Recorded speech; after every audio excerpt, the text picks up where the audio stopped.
I never thought a single sentence could destroy everything I had built with the man I loved. It was an ordinary evening, the kind where you say careless things because you think no one is listening. I didn't know my husband had come home early. I didn't know he was standing behind the half-closed door.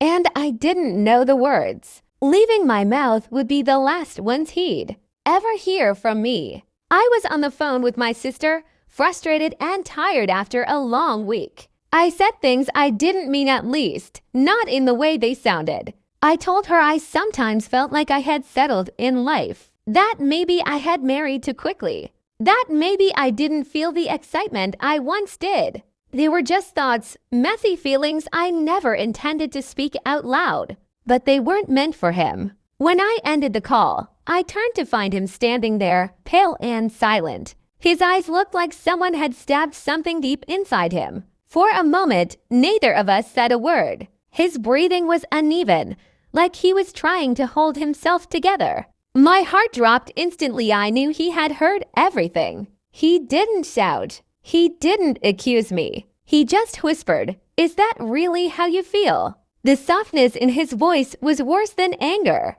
It was the kind of softness that comes right before something breaks. I stumbled toward him, trying to explain, but he stepped back as if my touch would burn him. "I thought we were happy," he said quietly, his voice shaking. "I thought I was enough for you." Each word felt like a blade twisting inside me. I tried to speak, to tell him he misunderstood, that I loved him more than anything. But my explanations sounded weak and clumsy even to my own ears. Damage like this couldn't be undone with a few rushed sentences. He turned away, grabbed his jacket, and walked toward the door. I followed him, begging him not to leave, telling him we could talk it through. But his mind was already somewhere else, somewhere far from me. When he opened the door, he paused for a moment, like he was giving me one last chance to say something that could save us. I didn't know what that magic sentence was. I still don't. Then he stepped outside and closed the door gently behind him. No slam, no anger, just a quiet goodbye that I didn't recognize as goodbye until much later. I waited for him to come back that night, and the next morning, and the one after that. But the days kept passing, and he didn't return. His family told me he needed space, time to think about everything.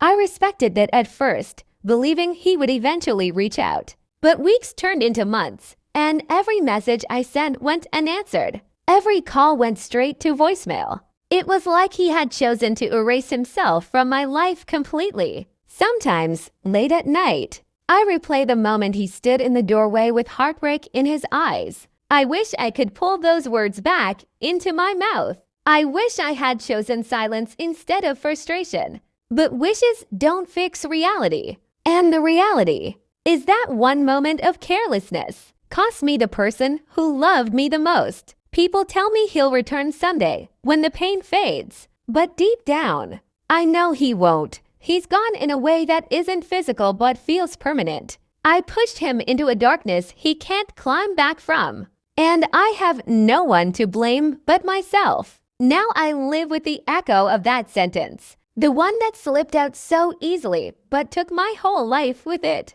My husband heard the worst thing I ever said, and because of that, he's gone forever.